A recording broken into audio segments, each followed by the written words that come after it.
Hello dear students, 12th standard IT students.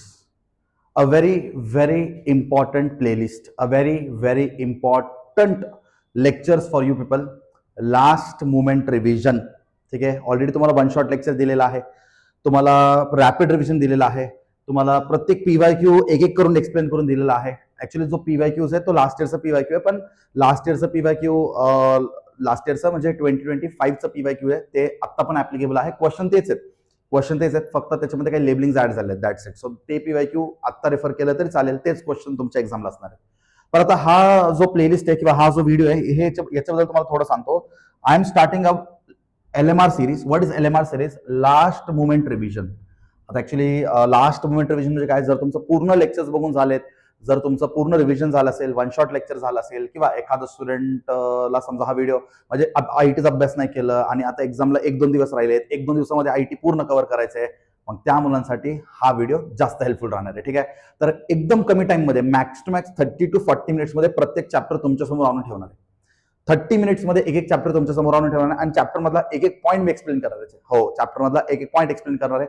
तर फक्त video बघून ऐकू नका, नोट्स बनवा, लिहित चला, आणि फक्त एक हेल्प करा. माझं फक्त एकच हेल्प तुमच्याकडनं पाहिजे मला. I don't want anything, I just want one help. जसं मी सीएसच्या मॅक्झिमम मुलांना हेल्प केलं, तसं मला आयटीच्या मॅक्झिमम मुलांना हेल्प करायचं आहे. तुम्ही कोणताही सीएसचा फक्त व्हिडिओ ओपन करून बघा, तुम्ही त्यातले कमेंट बघा, आणि नंतर तुम्हाला समजेल की जे बाबा ते मुलं जे लेक्चर केले ते वर्थ होता, 100% वर्थ होता. तर आयटी स्टुडंट्सला पण हे लेक्चर एकदम 100% वर्थ वाटेल. फक्त माझं एक हेल्प करा. मॅक्झिमम सीएस मुलं म्हणतो, मॅक्झिमम आता आयटीची मुलं. ठीक आहे, आता मॅक्झिमम आयटीच्या मुलांपर्यंत हा व्हिडिओ पोहोचला पाहिजे. तुमच्या सगळ्या मित्रांना हा व्हिडिओ शेअर करा, सगळ्यांना फॉरवर्ड करा. म्हणजे जसं मी भरपूर सीएसच्या मुलांना हेल्प केलं, तसं मला भरपूर आयटीच्या मुलांना हेल्प करायचं होतं. Now my target is for IT students. मी आधीपासून आयटी स्टुडंटला हेल्प करत आलोय, पण आता थोडं एक LMR सिरीज आणतोय फक्त तुम्हाला अजून हेल्प करायला आणि तुमचा स्कोर वाढवण्यासाठी. ठीक आहे, so without wasting time let start LMR series. So पहिला चॅप्टर ऍडव्हान्स वेब डिझायनिंग. सगळ्यांना माहिती आहे ऍडव्हान्स वेब डिझायनिंग हा 20 मार्क्सचा वेटेज वाला चॅप्टर आहे. ठीक आहे, आता हा जो लेक्चर असेल थोडा फास्ट जाईल, तर तुम्ही थोडं पटपट लक्ष द्या, सगळं ऐकून घ्या. तुम्हाला डिटेल्ड एकदम हळू डिटेल्ड व्हिडिओ पाहिजे असेल तर तुम्ही वन शॉट लेक्चर प्रेफर करू शकता. हा व्हिडिओ थोडा फास्ट जाईल, कारण एक्झामच्या जस्ट 1-2 दिवसा बिफोर जे मुलं बघतात त्यांच्यासाठी खास बनवतोय मी. ठीक आहे, आता त्यांना पण हेल्प करायचं, सगळ्यांना हेल्प करायचं. So LMR series, last moment revision, only for my dear IT students, right? So सगळ्या मित्रांना प्लीज शेअर करा. ठीक आहे, सो ऍडव्हान्स वेब डिझायनिंग पहिला चॅप्टर आहे. सो ऍडव्हान्स वेब डिझायनिंग हे बेसिकली HTML बद्दल आहे, हायपर टेक्स्ट मार्कअप लँग्वेज. आता हे हायपर टेक्स्ट मार्कअप लँग्वेज काय असतो? Hyper text markup language. So what is hyper text markup language? Hyper text markup language एक प्रोग्रामिंग लँग्वेज असतो. हे प्रोग्रामिंग लँग्वेज यूज करून आपण बनवू शकतो वेब पेजेस किंवा websites. We can make web pages और combination of web pages is called as website. So तुम्ही इंटरनेटवरती जे काही वेब पेज वेबसाईट बघता ते सगळं कसं बनलं असतो? HTML. किंवा आत्ताचं जे लेटेस्ट व्हर्जन चालू आहे दॅट इज HTML5. काय चालू आहे? HTML5. आता HTML5 हा थोडा लेटेस्ट व्हर्जन आहे. भरपूर नवीन टॅग्स याच्यामध्ये ऍड होतात, आणि HTML5च्या 2 फीचर्स आहेत. 2 features. So what are the 2 features of HTML? सगळ्यात पहिलं फीचर काय? It supports mobile technology. पहिलं फीचर काय? It supports mobile. ठीक आहे, मोबाईल टेक्नॉलॉजी.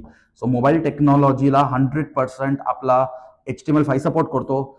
म्हणजे जसं वेबसाईट आपल्या लॅपटॉपमध्ये कम्प्युटरमध्ये रन होतो, तसंच वेबसाईट आपल्या मोबाईल फोनमध्ये सुद्धा रन होतो. तो एक पहिला फीचर आहे. आणि दुसरा feature supports on all browsers. ठीक आहे, supports on all the browsers. म्हणजे आपल्याकडे जितके कोणते ब्राउझर आहेत. सो बेसिकली ब्राउझर काय असतो? Browser is a software which runs the web pages, right? Which runs the websites, right? So www document, world wide web document, वेबसाईटचे documents run करणारा सॉफ्टवेअरला आपण ब्राउझर म्हणतो. सो HTML5 हे सगळ्या ब्राउझरवरती सपोर्ट करतो, सगळ्या ब्राउझरवरती आपण सपोर्ट करू शकतो. ठीक आहे, हे तुमचा चॅप्टरचा इंट्रोडक्शन. ठीक आहे, तुम्ही टेक्स्टबुक पण सोबत ठेवू शकता. मी जे सांगतोय, जे पॉईंट एक्सप्लेन करतोय, माझं एक्सप्लेनेशन झालं तुम्ही टेक्स्टबुक मधून रीड करून काढायचं. काय करायचं? टेक्स्टबुक मधून रीड करून काढायचं. ठीक आहे, चलो. So intro done. आता तुम्हाला माहित पाहिजे की फॉर्म्स काय असतो. ठीक आहे, फॉर्म्स. आता मला वाटतं हे 1-2 मिनिटात छोटं करतो मी, मग तुम्हाला हे नंतर परत डिस्प्ले करतो. ठीक आहे, मी आज तुम्हाला इथे एक्सप्लेन करतो फॉर्म काय असतो. Form is used to collect data from user. Collect data from user. So for example, मी एक वेबसाईट बनवतो आणि त्या वेबसाईटमध्ये भरपूर युजर व्हिजिट करतात, आणि ते युजर्स कडनं मला समजा काहीतरी इन्फॉर्मेशन कलेक्ट करायचं असेल तर मी एक फॉर्म बनवू शकतो. सो तुम्ही पण भरता ना गुगल फॉर्म वगैरे, हा तसंच काहीतरी हे फॉर्म. सो फॉर्म कसं बनवतो आपण? फॉर्म आपण वेबसाईटमध्ये कसं बनवणार? सो काही टॅग्स असतात, जसं की फॉर्म मध्ये काय असतो? सगळ्यात आधी मला सांगा बरं. नेम. सो नेम असतो, मग आपण एक बॉक्स देतो नेम बनवण्यासाठी. हा बॉक्स कसा आणतो रे, हा बॉक्स कसा आणतो, याच्यासाठी कोडिंग करावा लागतो. कोणता कोड करावा लागतो असं बॉक्ससाठी? आता नेम, इथं I can enter the name ABC. So input type is equal to tags असं आपण लिहितो ना.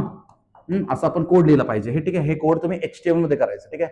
सो असं कोड लिहिलं तर तुम्हाला असं एक बॉक्स भेटेल आणि त्याच्यामध्ये तुम्ही तुमचं नाव एंटर करू शकता, ठीक आहे. चलो, त्याच्यानंतर कॉन्टॅक्ट नंबर, ठीक आहे. कॉन्टॅक्ट नंबरसाठी असं काही बॉक्स बनवायचं झालं तर कसं बनवणार तुम्ही बॉक्स कॉन्टॅक्ट नंबरसाठी? Yes, input type. हे इनपुट हा टॅग असतो, हा फॉर्म मधला टॅग असतो. आता फॉर्म कसा बनवतो? फॉर्म बनवण्यासाठी तुम्हाला फॉर्म टॅग वापरावा लागेल, ठीक आहे. कोणता टॅग वापरावा लागेल? Form tag. So form tag वापरून तुम्ही असे फॉर्म बनवू शकता आणि फॉर्म मध्ये तुम्ही असे बॉक्सेस बनवू शकता.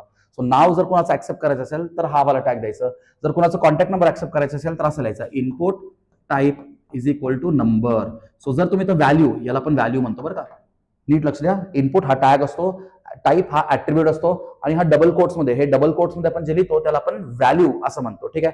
So input type equal number. So आपण इथं या बॉक्समध्ये फक्त नंबर एंटर करू शकतो. एखाद्याने ए वरती प्रेस जरी केला इथं ए टाईप होणार नाही, कारण इथं फक्त नंबर टाईप होतील, इथं फक्त नंबर टाईप होतील, ठीक आहे. चलो, आता मला कोणाकडनं ईमेल घ्यायचं, ईमेल मला कोणाकडनं ईमेल घ्यायचं. सो ईमेल घेण्यासाठी मी काय करणार? ईमेल घेण्यासाठी काय करणार? येस, ईमेल घेण्यासाठी मी काय करणार? Input type is equal to email, मी असं कोड लिहिणार, ठीक आहे. का बरं? कारण ईमेल मध्ये दोन गोष्ट आपण चेक करतो, माहितीये का? काय असतो ईमेल मध्ये? कंपल्सरी @ आणि फुल स्टॉप, म्हणजे हे असलंच पाहिजे. आणि हे नसेल तर आपण एरर देणार, नसेल तर आपण काय करणार? आपण एरर देणार, ठीक आहे. चलो, त्याच्यानंतर आपण अजून काय करतो? आठवतं date of birth. Date of birth साठी आपला असं एक कॅलेंडरचा ऑप्शन देऊ, कॅलेंडर. म्हणजे आता डेट कसं असतो रे, सर्वांना माहिती आहे ना, DDMMYYYY, बरोबर? वाय वाय वाय वाय, ठीक आहे. हँडरायटिंग थोडं खराब होतोय कारण थोडं पटपट एक्सप्लेन करतोय, लास्ट मोमेंट रिव्हिजन आहे. हळू एक्सप्लेन करून चालणार आहे का? नाही, ठीक आहे. तर हँडरायटिंग थोडं खराब होतं, थोडं ऍडजस्ट करा, ठीक आहे. Date of birth, date of बर्थला आपण कसं लिहू शकतो? Input type, input is the tag, type is the attribute आणि date. So input type is date दिल्याने तुम्ही असं एक कॅलेंडरचं ऑप्शन येईल, ते कॅलेंडर मधनं तुम्ही आधी काय सिलेक्ट करणार? डेट, बस. डेट नंतर मग तुम्ही काय चूज करणार? Month, very good. आणि मग काय चूज करणार? इयर. म्हणजे सगळे सगळे युजर्स ज्यावेळेस फॉर्म भरतील एका प्रॉपर फॉर्मॅटमध्ये फॉर्म भरतील, कोणता युजर कसंही रँडमली चुकीचे डेटा भरणार नाही. हे समजलं का सर्वांना? ठीक आहे. त्याच्यानंतर जसं आपण डेट घेतलं तसं आपण टाइम पण ऍक्सेप्ट करू शकतो. टाइम साठी काय असतो? Input type equal to time. So time मध्ये आपण आवर्स, मिनिट्स असं सिलेक्ट करू शकतो, ठीक आहे. अच्छा, तुम्ही हे बघितलं का? पासवर्ड बघितलं का तुम्ही? पासवर्ड लॉग इन फॉर्म बनवतो ना, पासवर्ड. आता पासवर्ड कसं असतो? असं डॉट असतो, तुला दिसत नाही. तुम्ही पासवर्ड एंटर करता, तुमचा फ्रेंड बघतो, त्याला दिसतं का असं पासवर्ड? नाही, त्याला असं डॉट दिसतो. हे कसं आलं? हे कुणामुळे आलं? एक टॅग असतो आपल्याकडे, input type is equal to password. So जेव्हा आपण लॉग इन फॉर्म बनवतो तर आपण असं पासवर्ड हे देऊ शकतो. काय देऊ शकतो? हे पासवर्ड असं देऊ शकतो. पटकन स्क्रीनशॉट काढा, पटकन स्क्रीनशॉट काढा. मी हे इरेज करणार आहे, पटकन स्क्रीनशॉट काढा. स्क्रीनशॉट काढला का सर्वांनी नंतर तुम्ही रिवाइज करताना बघून लिहायचं. आता फक्त पटपट लिहून, म्हणजे पटपट ऐकून घ्या, ठीक आहे. इरेज करू, ठीक आहे. हे झालं. त्याच्यानंतर आपण काही रेडिओ बटन्स बनवतो, ठीक आहे. काय बनवतो? काही रेडिओ बटन्स बनवतो. नाहीतर थांबा, आपण एक काम करू, ते एवढं नाही, ठीक आहे. आपल्याला हे इरेज करावंच लागेल कारण आपल्याकडे एक्स्ट्रा स्लाइड्स नाही ऍड केल्यात. ठीक आहे, तुम्ही स्क्रीनशॉट काढून ठेवा, ठीक आहे. ह्याचा PDF मी वाटलं तर तुम्हाला शेअर करतो, पण तुम्ही काय करू शकता? ठीक आहे, आपण एक काम करू, तुम्हाला मी हे देतो लिहून. थांबा, मी फॉन्ट साईज छोटं करतो म्हणजे भरपूर गोष्टी एकाच स्लाइडवर लिहू शकतो, ठीक आहे. चलो, अरे हा आपला इमेज बिचारा किती छोटा झाला, ठीक आहे. चलो, त्याच्यानंतर काय माहित पाहिजे तुम्हाला? असं बटन बघितलं, रेडिओ बटन, ठीक आहे. हे रेडिओ बटन क्रिएट कसं करतो? Input type is equal to radio. आठवलं? Input type is equal to radio, ठीक आहे. असं रेडिओ बटन दिल्याने असं बटन बनतो, ठीक आहे. अच्छा, ठीक आहे. त्याच्यानंतर तुम्ही असं बटन बघितलं का कधी? स्क्वेअर मध्ये चेकबॉक्स हे असं सिलेक्ट होतो, ठीक आहे. चेकबॉक्स कसं बनवतो? Input type is equal to checkbox, ठीक आहे. हे सगळे फॉर्म एलिमेंट्स असतात. काय असतात? फॉर्म एलिमेंट्स असतात, ठीक आहे. चलो, त्याच्यानंतर सबमिट बटन असतो आपल्याकडे, सबमिट बटन. असं सबमिट बटन, सबमिट. आता सबमिट बटन कसं बनवतो? Input type is equal to submit, ठीक आहे. इनपुट टाईप सबमिट करून आपण सबमिट बटन बनवू शकतो. Input type is equal to reset देऊन आपण रिसेट बटन बनवू शकतो. So these all are the form elements. म्हणजे आपण फॉर्म असं बनवतो, ठीक आहे. फॉर्म कसं क्रिएट करतो समजलं का? आता बघा, इथं आपल्याकडे या इमेजमध्ये जर तुम्ही बघितलं या इमेजमध्ये, ठीक आहे, दिसते का तुम्हाला इमेज? ठीक आहे. तुमच्या टेक्स्टबुक मध्ये पण आहे हा, तुम्ही तुमच्या टेक्स्टबुक मध्ये पण हा इमेज बघू शकता, ठीक आहे. हा इनपुट टाईप इज कलर, म्हणजे तुम्ही कलर पिकर देऊ शकता. इनपुट टाईप नंबर, मी तुम्हाला तेच एक्सप्लेन केलं, तुमच्या टेक्स्टबुक मध्ये पण आहे. URL कधी वापरतो आपण? URL युनिफॉर्म रिसोर्स लोकेटर, म्हणजे आपण एक बॉक्स देणार, त्या बॉक्समध्ये युजर त्यांचा वेबसाईटचा ऍड्रेस एंटर करू शकतो, URL, ठीक आहे. इमेज, आपण आपल्या फॉर्म मध्ये इमेज ऍड करण्यासाठी काय करतो, input type equal to image, date झालं, ईमेल झालं, ठीक आहे. म्हणजे हे सगळं गोष्ट आपण आपल्या फॉर्म मध्ये ऍड करू शकतो. ठीक आहे. चलो अजून पण काही गोष्टी आहेत, जसं की मी बटन बनवतो, सबमिट बटन. ठीक आहे. सबमिट बटन, पण सबमिट बटन नकोय मला सबमिट बटन पाहिजे, पण त्याच्या आतमध्ये असं लिहिलं पाहिजे रजिस्टर. सो हे कसं करणार आपण, म्हणजे आपण असंच लिहिणार, input type is equal to submit. ठीक आहे. पण तिथं व्हॅल्यू डिफाईन करणार, काय करणार, व्हॅल्यू. आणि व्हॅल्यू मध्ये काय लिहिणार, व्हॅल्यू इज इक्वल टू त्या बटनच्या आतमध्ये काय लिहिलेलं पाहिजे, रजिस्टर. सो आपण असंही करू शकतो, रजिस्टर. ठीक आहे. समजलं का. ठीक आहे. चलो, सो इथं पण आपल्याकडे काही आहेत. Input type equal to month आहे, input type equal range, input type equal date, time local, time साठी करू शकतो, वीक साठी करू शकतो, सर्च, फाईल. अच्छा हे बघा, फाईल काय असतो, तुम्ही हे बघितलं ना, अपलोड या फोटो असा असतो ना, अपलोड फोटो. ठीक आहे. अपलोड फोटो कसा करतो आपण, input type equal to file, input type equal to file. So input type equal file केल्याने आपण इथं आपला फोटो वगैरे अपलोड करू शकतो. म्हणजे आपल्याला अपलोडचं ऑप्शन भेटणार, मग आपण आपला डेस्कटॉप मधनं, डाउनलोड मधनं फोटो अपलोड करू शकतो. ठीक आहे. कधी पण फॉर्म मध्ये जर तुम्हाला विचारलं ना, ऑफिस कॉन्टॅक्ट नंबर साठी काय द्यायचं माहिती आहे का, input type is equal to tel म्हणजे telephone number. So office contact number विचारला तर टेल द्यायचं. ठीक आहे. कॉन्टॅक्ट नंबर विचारला तर input type equal number, but त्यांनी office phone number, office contact number असं विचारलं तर ऑफिसमध्ये टेलिफोन असतो, सो तुम्हाला काय द्यायचं, टेलिफोन नंबर. ठीक आहे. चलो, सो फॉर्म्स मध्ये मला वाटतं अजून काही कंट्रोल ऍट्रिब्यूट्स आहेत.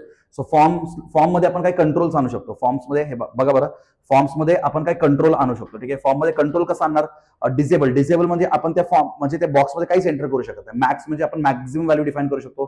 फॉर एक्झाम्पल एक बॉक्स आहे आपल्याकडे. ठीक आहे. फॉर एक्झाम्पल मी म्हटलं एंटर युअर एज. सो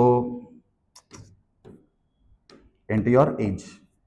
आता एज साठी तुम्ही कसं करणार, input type is equal to number.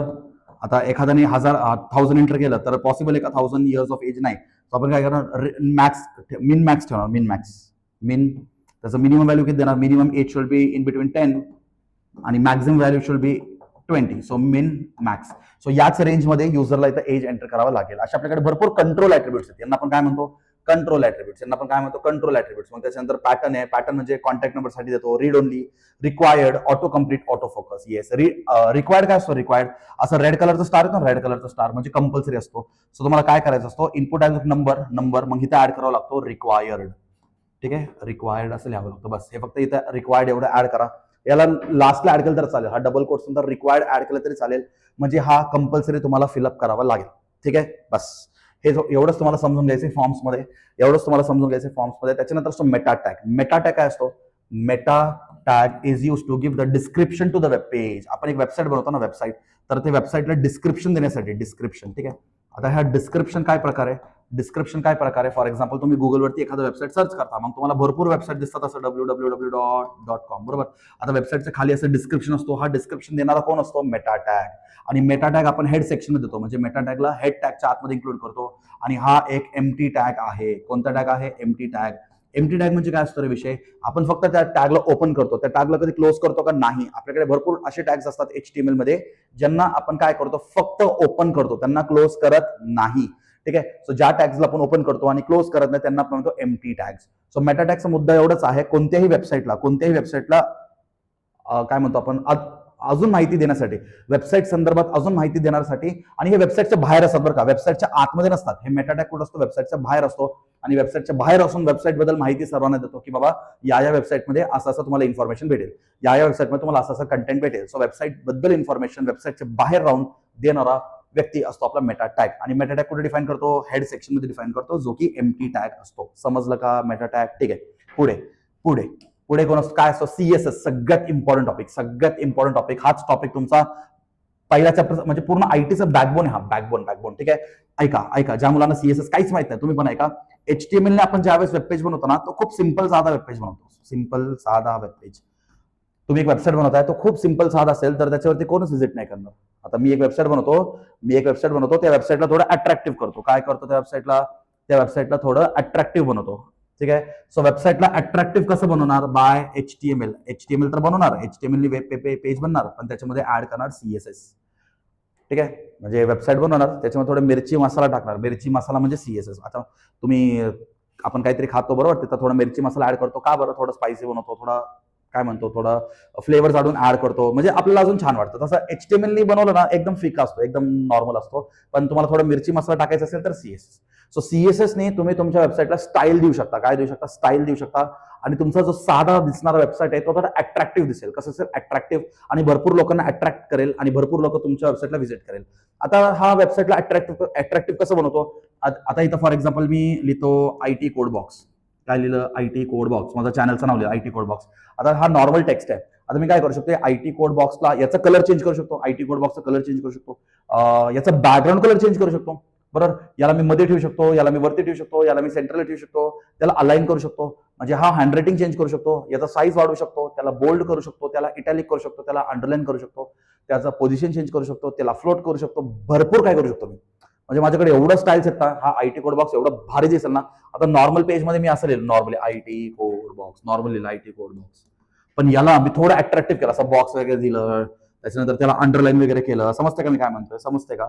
त्याला अंडरलाईन वगैरे केलं, ठीक आहे. त्याला काहीतरी बॅकग्राऊंड कलर दिलं, त्याला असं काय म्हणू आपण, त्याला फॉन्ट साईज वाढवलं, असं थोडं अट्रॅक्टिव्ह बनवलं, हँडरायटिंग वगैरे चेंज केलं, खूप भारी दिसतोय तो. ठीक आहे. तर समजतं तुम्हाला? HTML plus CSS will make your website look more attractive. So HTML मध्ये आपण CSS ऍड करतो. आता CSS 3 प्रकारचे असतात. CSS 3 प्रकारचे असतात, हे समजलं असेल तर. CSS आपले 3 टाईपचे असतात. ठीक आहे, हे समजलं असेल तर. CSS आपले 3 टाईपचे असतात. ठीक आहे. So there are 3 types of CSS. नीट लक्ष द्या, खूप इम्पॉर्टंट काहीतरी सांगतोय. 3 टाइप्स ऑफ CSS. ठीक आहे.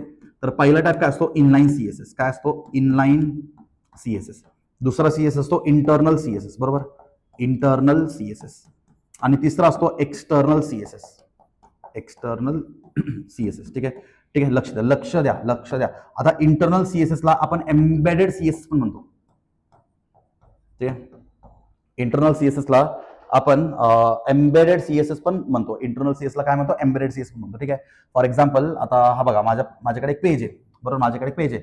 आता याच्यामध्ये मी लिहिलं IT कोड बॉक्स. काय लिहिलं? IT code box. आता मी IT कोड बॉक्स 3दा लिहिलं. IT code box, IT code box, IT code box, असं मी 3दा लिहिलं IT कोड बॉक्स. ठीक आहे. आता काय करायचं? मला फक्त एका लाईनला स्टाईल द्यायचंय. मला फक्त या एका लाईनला स्टाईल द्यायचं. दुसऱ्या लाईनला फक्त स्टाईल द्यायचंय. सो मला ज्यावेळेस एका पेजमध्ये फक्त एका लाईनवरती, मी काय म्हणतो ऐका, फक्त एका लाईनवरती स्टाईल द्यायचं ना, मी काय वापरणार? Inline CSS. काय वापरणार? Inline CSS. आता एक पूर्ण पेज आहे, हा पूर्ण पेज आहे, हा पूर्ण पेजला स्टाईल द्यायचं, हा पूर्ण पेजला मला स्टाईल करायचं. म्हणजे IT कोड बॉक्सला मी H1 ठेवतो, H1. आणि किती वेळा तुम्हाला IT कोड बॉक्स दिसतोय? 1 2 3 3दा दिसतोय. आणि तिघांनाही सेम स्टाईल. एका पेजमध्ये जर तुम्हाला कॉमन स्टाईल वापरायचं असेल, एका पेजमध्ये सगळ्यांना कॉमन स्टाईल वापरायचं असेल, तुम्ही घेणार इंटरनल CSS. आता माझ्याकडे अजून पेजेस आहेत. हा झाला पहिला पेज, दुसरा पेज, तिसरा पेज, चौथा पेज, 5वा पेज, अशा माझ्याकडे 10 पेजेस आहेत. आता 10 पेजेसमध्ये मी IT कोड बॉक्स लिहिले आणि सगळ्यांना सेम स्टाईल द्यायचं असेल, सगळ्यांना सेम स्टाईल द्यायचं असेल, टू मल्टिपल पेजेस देताना एक्सटर्नल CSS. समजला कोणता CSS कधी वापरायचा? पटकन सांगा. जर मला फक्त एका लाईनला फक्त स्टाईल द्यायचं असेल तर मी जाणार इनलाईन कडे. नावावरच कळते इनलाईन म्हणजे आपण फक्त एका लाईनला स्टाईल देऊ शकतो. इंटरनल म्हणजे काय? एका पेजमध्ये एक पूर्ण सिंगल डॉक्युमेंट आपण स्टाईल देऊ शकतो. आणि एक्सटर्नल म्हणजे काय? मल्टिपल पेजेसला आपण एक कॉमन स्टाईल डिफाईन करू शकतो. ठीक आहे. कसं करायचं सर? कसं करायचं ते पण तुम्हाला शॉर्टमध्ये सांगतो. हे बघा, फॉर एक्झाम्पल मी इथं लिहिलं H1 म्हणजे मी याचं कोडिंग करतो बघा, याचं ज्याला मला स्टाईल करायचं आहे त्याला. सो मी काय करणार? H1 त्याला हेडिंग मध्ये ठेवतो. ठीक आहे. H1 फॉर एक्झाम्पल मला त्याचा कलर चेंज करायचं, त्याचा कलर चेंज मी काय करणार? H1 style. काय लिहिणार? H1 style. हा स्टाईल काय इंडिकेट करतो? Inline CSS. टॅगच्या समोर जर तुम्ही स्टाईल लिहिलं तर तो असतो inline CSS. H1 style is equal to काय लिहिणार? कलर हा प्रॉपर्टी झाला. व्हॅल्यू डिफाईन करण्यासाठी कोलन देतो आणि मग आपण लिहितो ब्लू. काय लिहितो? ब्लू. ठीक आहे. आता मी लिहिणार IT कोड बॉक्स आणि मी H1 क्लोज करणार. हा, आता हे IT कोड बॉक्स कसं लिहिणार? पहिला IT कोड बॉक्स कसं लिहिणार? Normally H1 IT code box close H1. दुसरा IT कोड बॉक्स लिहिताना मात्र मी कसं लिहिणार? असं लिहिणार H1 स्टाईल कलर काय देणार? ब्लू. याला आपण म्हणतो इनलाईन CSS. बस एवढंच आहे इनलाईन CSS. अच्छा, तिसरा IT कोड बॉक्स लिहिताना फक्त H1 IT कोड बॉक्स. संपला. समजलं का इनलाईन CSS? समजलं का सर्वांना इनलाईन CSS? एवढंच आहे तुमचा इनलाईन CSS. ठीक आहे. एवढंच आहे आपला इनलाईन CSS. ठीक आहे. चलो, आता आपण डिस्कस करू इंटरनल CSS. आता आपण काय करू? इंटरनल CSS चं डिस्कशन करू. ठीक आहे. चलो, मी तुम्हाला इथे इंटरनल CSS लिहून दाखवतो. ठीक आहे. इंटरनल CSS कसं करतो आपण? हेड टॅग असतो ना, हेड टॅगच्या आतमध्ये, म्हणजे आधी तर आपण HTML टॅग लिहितो, HTML टॅग नंतर हेड टॅग लिहितो, हेड टॅगच्या आतमध्ये आपण ओपन करतो स्टाईल टॅग.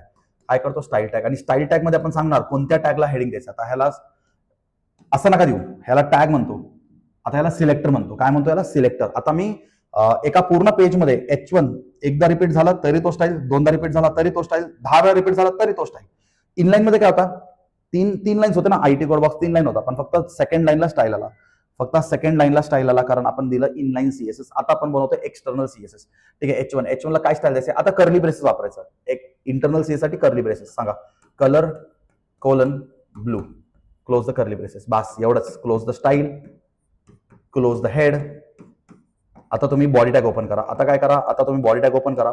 येस, आता तुम्ही बॉडी टॅग ओपन करा. आता तुम्ही बॉडी टॅग ओपन केल्यानंतर तुम्ही H1 एकदा वापरा, H1 दोनदा वापरा, H1 तीनदा वापरा, H1 10 वेळा वापरा, H1 तुम्ही 100 वेळा वापरा. बॉडी टॅग मध्ये H1 ला हाच स्टाईल कॉमन असेल म्हणून आपण त्याला म्हणतो इंटरनल सीएसएस. एका पेजच्या आतमध्ये तुम्ही H1 एकदा वापरा, 10 वेळा वापरा, 100 वेळा वापरा, तुमचा हाच स्टाईल कॉमन असेल. यालाच आपण म्हणतो इंटरनल सीएसएस. पण इथं मात्र काय? इथं सीन काय? इथं 3 लाईन्स होते, 3 लाईन पैकी फक्त एकाच लाईनला स्टाईल आला. चलो, एक्सटर्नल सीएसएस आपण डिस्कस करत नाही आता सध्या, कारण एक्सटर्नल सीएसएस जो आहे तो तुमच्या प्रॅक्टिकल पॉईंट ऑफ व्ह्यू जास्त इम्पॉर्टंट आहे. आता या एक्झामला जास्त इम्पॉर्टंट नाहीये. ठीक आहे. ऑनलाईन एक्झामला एक्सटर्नल सीएस वरती क्वेश्चन विचारत नाही. एक्सटर्नल सीएस वरती जास्त डोकं लावण्यापेक्षा इनलाईन आणि इंटरनल वर जास्त डोकं लावा, तुम्हाला मार्क्स भेटेल. ठीक आहे. कारण external CSS is only for your practicals. ठीक आहे. चलो नेक्स्ट. आता हे बघा, हे सगळे प्रॉपर्टीज आहेत. हे काय? हे सगळे प्रॉपर्टीज आहेत. तुम्हाला दिसते का प्रॉपर्टीज? ठीक आहे. कलर साठी आपण कसं लिहिणार? असं लिहिणार बघा. H1 colour name, colour colon name. Background colour म्हणजे एखादा टेक्स्टचं बॅकग्राऊंड कलर चेंज करू शकतो. फॉन्ट वेट म्हणजे आपण त्याला बोल्ड देऊ शकतो आणि बोल्डचं पण थिकनेस वाढू शकतो. फॉन्ट स्टाईल म्हणजे आपण त्याला इटॅलिक किंवा नॉर्मल मध्ये ठेवू शकतो. टेक्स्ट डेकोरेशन म्हणजे आपण त्याला असं टेक्स्ट वरती लाईन आणू शकतो, टेक्स्टला डिलीट करू शकतो, टेक्स्टला स्ट्राईक करू शकतो. Text align we can keep it left, right, centre किंवा जस्टिफाय करू शकतो. आणि फॉन्ट फॅमिली म्हणजे फॉन्टचा हँडरायटिंग चेंज करू शकतो. आपला जो हँडरायटिंग असतो फॉन्टचा, तो हँडरायटिंग सुद्धा आपण चेंज करू शकतो. ठीक आहे. These are the styles. तुम्ही टेक्स्टबुक मध्ये बघितलं तर तुम्हाला अजून स्टाईल्स भेटेल, पण मी तुमच्या समोर फक्त इम्पॉर्टंट स्टाईल्स घेऊन आलो. ठीक आहे. आता नेक्स्ट टॉपिक आहे सीएसएस आयडी सिलेक्टर. काय? CSS ID selector. So what is CSS ID selector? CSS ID selector is defined by hash character. So CSS ID selector आपण कसं डिफाइन करतो? हॅश कॅरेक्टरने डिफाइन करतो. म्हणजे आपण एका आयडीला एक कॉमन स्टाईल देऊ शकतो. एक आयडी बनवू शकतो मी, म्हणजे मी आयडी बनवणार, त्या आयडी मध्ये काय टॅग्स ठेवणार, सो त्या टॅग्सला एक कॉमन स्टाईल अप्लाय करू शकतो. ठीक आहे. त्याच्यानंतर माझ्याकडे येतो सीएसएस क्लास सिलेक्टर. काय येतो आपल्याकडे? CSS class selector. So CSS class selector. So class सिलेक्टरला आपण कसं सिलेक्ट करतो? म्हणजे एक पूर्ण क्लासला मी स्टाईल देऊ शकतो, पण क्लास सिलेक्टर सिलेक्ट करण्यासाठी मला डॉट वापरावं लागेल. याला आपण पीरियड कॅरेक्टर पण म्हणतो. ठीक आहे. याला आपण पीरियड कॅरेक्टर पण म्हणतो. ठीक आहे. एक्झाम मध्ये तुम्हाला विचारतील. ठीक आहे. चलो, त्याच्यानंतर तुमच्याकडे असतो युनिव्हर्सल सिलेक्टर. हा वाईल्ड कार्ड कॅरेक्टर असतो. काय असतो? Wild card character. युनिव्हर्सल सिलेक्टरला आपण म्हणतो wild card character. Universal selector is defined by star. Universal selector कसं डिफाइन करतो? स्टार. याला आपण ऍस्ट्रिक म्हणतो. ऍस्ट्रिक म्हणजे जर मी असं लिहिलं स्टार कलर रेड सेमिकोलन म्हणजे सेकंड प्रॉपर्टी. पहिला प्रॉपर्टी आणि दुसरा प्रॉपर्टी मध्ये सेमिकोलन असतो. ठीक आहे. आणि मी काय लिहिलं? फॉन्ट फॅमिली म्हणजे हँडरायटिंग चेंज करतो. काय? कॅलिब्री. भरपूर हँडरायटिंग असतात, मी आता कॅलिब्री घेतो. ठीक आहे. हा, सो जर मी स्टार मध्ये असं दिलं फॉन्ट कलर रेड आणि फॉन्ट फॅमिली कॅलिब्री. आता तुम्ही कोडिंग करताना तुमच्या बॉडी टॅग मध्ये भरपूर टॅग्स आहेत. H1 H2 H3 H4 H5 H6 paragraph, bold, italic, भरपूर टॅग्स आहेत. सगळ्या टॅग्सला हा कॉमन स्टाईल अप्लाय होईल. म्हणून आपण याला म्हणतो युनिव्हर्सल म्हणजे हा सगळ्यांसाठी असेल. तुम्ही कोडिंग मध्ये किती टॅग वापरा, कोणताही टॅग वापरा, जर तुम्ही हेड सेक्शन मध्ये म्हणजे तुम्ही हेड टॅग मध्ये स्टाईल टॅग मध्ये हेड टॅग ओपन करून स्टाईल टॅग मध्ये असं दिलं ना तुम्ही, म्हणजे हा स्टाईल जो असेल तो सगळ्यांना ऍप्लिकेबल असेल. सर्वांना सगळ्या टॅग्सला ऍप्लिकेबल असेल. So this is called as universal selector. म्हणून आपण याला काय म्हणतो? Universal selector. ठीक आहे. त्याच्यानंतर आपण ग्रुप सिलेक्टर बघूयात. ग्रुप सिलेक्टर म्हणजे काय असतो? आता माझ्याकडे 3 टॅग्स आहेत. H1 पॅराग्राफ आणि H3 असे 3 टॅग्स आहेत. या तिन्ही टॅग्सला मला एकच स्टाईल द्यायचं आहे. सो मी कसं सेपरेट केलं ते ना कॉमा. सो मी ब्रॅकेटमध्ये स्टाईल देऊ शकतो. कलर कोलन ब्लू म्हणजे सीन काय होणार?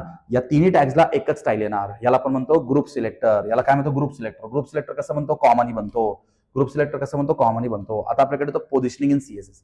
ठीक आहे. Positioning in CSS. So CSS मध्ये 4 टाईपचे पोझिशनिंग असतात. Static position, dynamic position, fixed position, absolute position. ठीक आहे, एवढे टाईपचे आपल्याकडे पोझिशनिंग असतात. ठीक आहे, म्हणजे आपला आउटपुट आहे, हा आपला आउटपुट आहे. सो आउटपुटमध्ये आपल्याकडे एलिमेंट्स असतील. So for example me hello म्हणून प्रिंट केला. सो बाय डिफॉल्ट हा हॅलोचं पोझिशन काय आहे, इथं लेफ्ट साईडला आहे. याला आपण स्टॅटिक पोझिशन. काय म्हणतो, स्टॅटिक पोझिशन. आता फिक्स म्हटलं तर हा हॅलो इथून जागेवर हलणार नाही, मागचा पेज पूर्ण स्क्रोल होत राहील, मागचा पेज पूर्ण स्क्रोल होणार, पण हा हॅलो तिथंच राहणार. त्याला आपण काय म्हणतो, फिक्स्ड पोझिशनिंग. डायनामिक पोझिशनिंग म्हणजे काय, एकदम ऑपोजिट. आता याचा ऑपोजिट काय असेल इकडं, मग हॅलो जर इकडे आला तर याला पण डायनामिक पोझिशनिंग. आणि ऍब्सोल्यूट पोझिशनिंग म्हणजे काय, आपण स्वतः याला उचलून इकडं ड्रॅग करू शकतो. आता मला वाटतं हा रे हा नको इथं, याला मी माऊसनी इकडे आणू शकतो असं, याला मी म्हणतो ऍब्सोल्यूट पोझिशनिंग. असं एलिमेंट्सला आपण 4 डिफरंट वेज मध्ये पोझिशन करू शकतो. परत सांगतो, बाय डिफॉल्ट जो पोझिशन असतो त्याला स्टॅटिक पोझिशनिंग म्हणतो. ठीक आहे, जागा फिक्स असेल तर फिक्स, स्टॅटिकचा ऑपोजिट असेल तर डायनामिक, आणि आपण जर त्याला ऍडजस्ट करत असेल तर त्याला आपण म्हणतो ऍब्सोल्यूट पोझिशनिंग. ठीक आहे, समजलं का. चलो, त्याच्यानंतर आपल्याकडे फ्लोट प्रॉपर्टी असतो. आपण आपल्या पेजला फ्लोट लेफ्ट फ्लोट राईट करू शकतो. म्हणजे आपल्याकडे जे एलिमेंट्स आहेत त्यांना आपण एकतर लेफ्टला ठेवू शकतो, नाहीतर राईटला ठेवू शकतो, किंवा नन म्हणजे बाय डिफॉल्ट. ठीक आहे, सो हे तुम्ही प्रॅक्टिकल 2 मध्ये पण केले. सो फ्लोट, एक्झामला क्वेश्चन असं विचारतात, the dash property is use to define the flow of content. Dash property flow define करतो, flow. So flow of content. So कंटेंटचा फ्लो डिफाईन कोण करतो बरं, कंटेंटचा फ्लो डिफाईन करतो फ्लोट प्रॉपर्टी. फ्लोट, इथं आन्सर घ्यायला पाहिजे फ्लोट.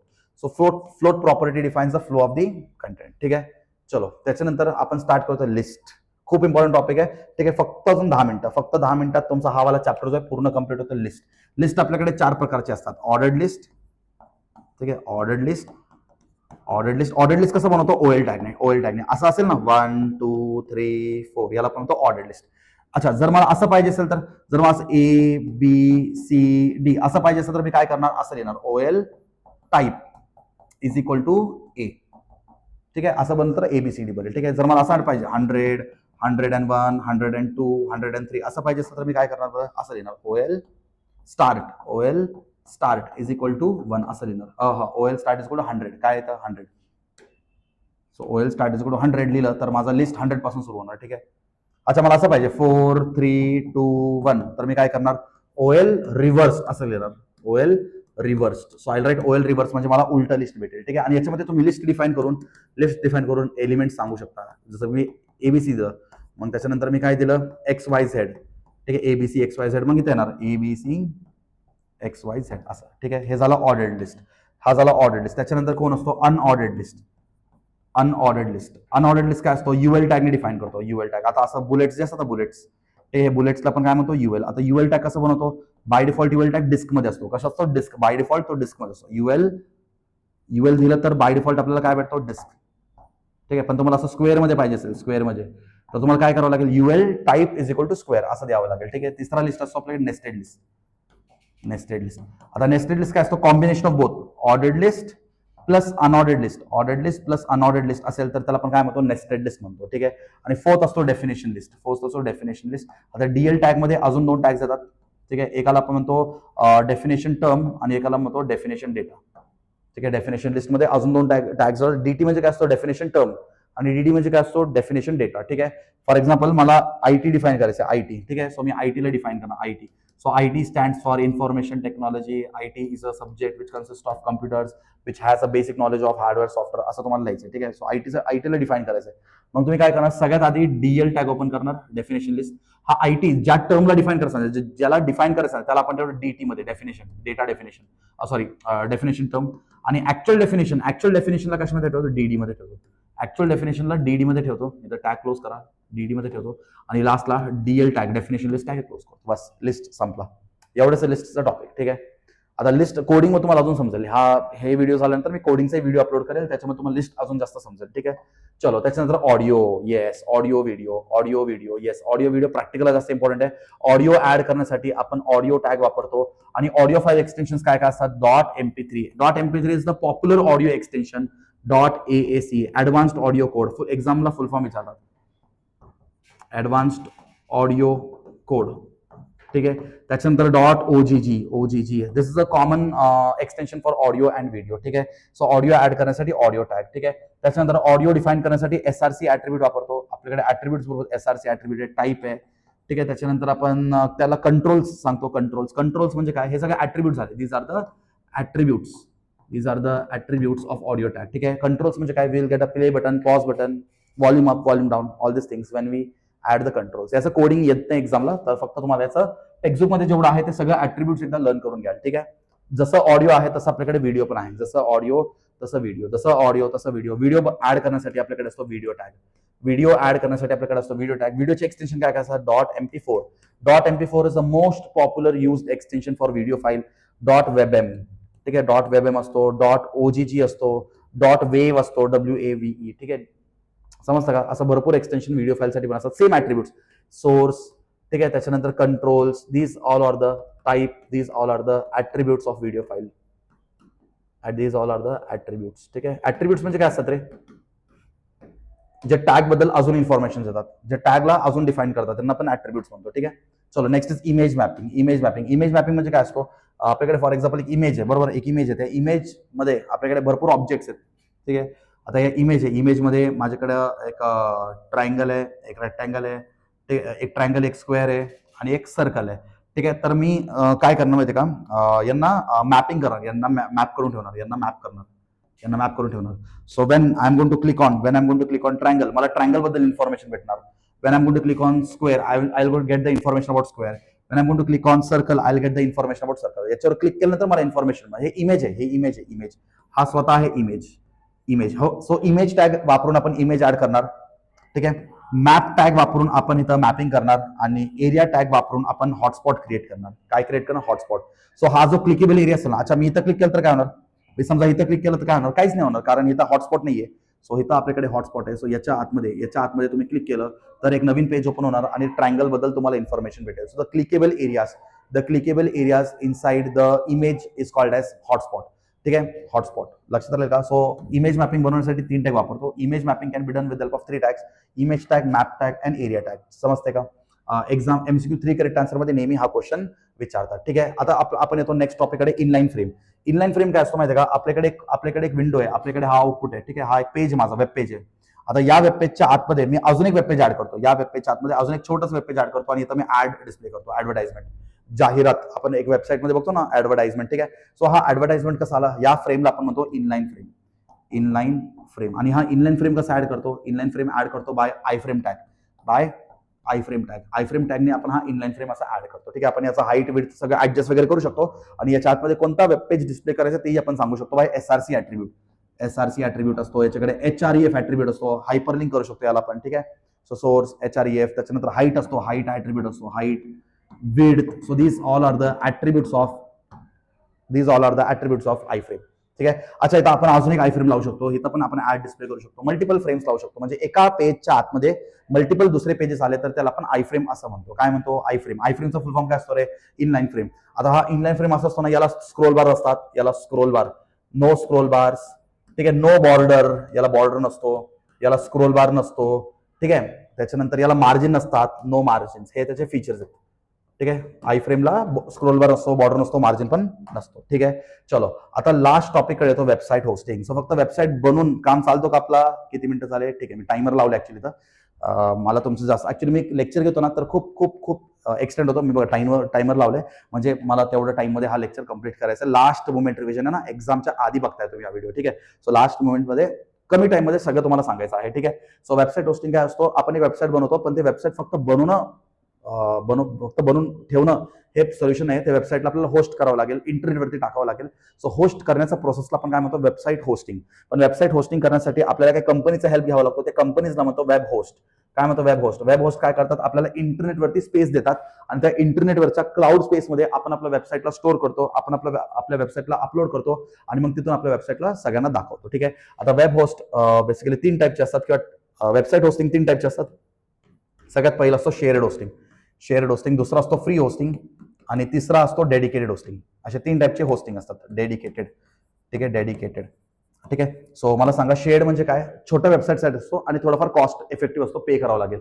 फ्री फक्त नावासाठी फ्री असतो, लिमिटेड पिरियड ऑफ टाइमसाठी फ्री असतो, पण त्याच्यानंतर तुम्हाला पे करावं लागेल. Dedicated hosting is for large websites. जे मोठे वेबसाईट्स असतात, मोठे वेब सर्व्हर असतात, त्यांच्यासाठी असतो डेडिकेटेड होस्टिंग. समजलं का चॅप्टर? ठीक आहे. आता चॅप्टर तुम्हाला पटकन रिवाइज करून दिला. आता तुम्ही काय करणार, व्हिडिओच्या डिस्क्रिप्शनमध्ये मी नवीन टीपीएस, एकदम नवीन टीपीएस, आता लेटेस्ट एडिशनचा टीपीएसचा पीवायक्यू ऍड करतो. आता काय करायचं माहिती का, प्रत्येक पीवायक्यूला बघून घ्यायचं. प्रत्येक पीवायक्यू तुम्हाला विचारलं तर बोलता आलं पाहिजे. बस 30 मिनिट्स प्लस 30 मिनिट्स, 1 तास मध्ये तुमचा चॅप्टर डन. आता 30 मिनिट्समध्ये तुम्ही हा व्हिडिओ बघितला. 30 मिनिट्समध्ये तुम्ही काय करणार, 30 मिनिट्समध्ये तुम्ही ते सगळे पीवायक्यू करून घ्याल. 30-40 मिनिट्समध्ये सगळे पीवायक्यू करून घ्याल. तुम्हाला एकदा समजणार, क्वेश्चनमध्येच आन्सर असतो. क्वेश्चन फिरून फिरून विचारतात, एकच क्वेश्चन 10 वेळा विचारतात, पण सगळे क्वेश्चनचा आन्सर तुम्हाला बोलता आला पाहिजे. आता माझं काम झालं, आता तुमचं काम. ठीक आहे, मी एक्झामच्या 2 दिवसाआधी पण एवढं मेहनत करतो, तुम्ही मेहनत करा. Definitely you will get the result. सीएसच्या मुलांना रिझल्ट भेटले, तसं आयटीच्या मुलांना रिझल्ट भेटेल, डेफिनेटली भेटेल. ठीक आहे, इथपर्यंत समजलं का? ठीक आहे, मी जेवढं पीवायक्यूज तुम्हाला वाचायला सांगतो ना, तोच तुमचा आयटीचा पेपर आहे. ऐकून घ्या रे बाबा, ऐकून घ्या. मी जे तुम्हाला पीवायक्यू देतो ना, ते सगळं पीवायक्यू रीड करा, तेवढंच करा. तोच तुमचा आयटी पेपर आहे. तुमच्या आयटी पेपरमध्ये नवीन काही येणार नाही, नवीन काही येणार नाही. जेवढे क्वेश्चन्स हायलाइटेड आहेत ना, सगळे क्वेश्चन्स रीड करा. तोच तुमचा आयटीचा पेपर असणार आहे फ्रॉम चॅप्टर नंबर 1. ठीक आहे, आता नेक्स्ट व्हिडिओ लगेच बनवतो मी बाय बेस्ड ऑन कोडिंग. ठीक आहे, चलो बाय. मॅक्झिमम मुलांपर्यंत हा व्हिडिओ पोहोचला पाहिजे. ठीक आहे, चलो बाय.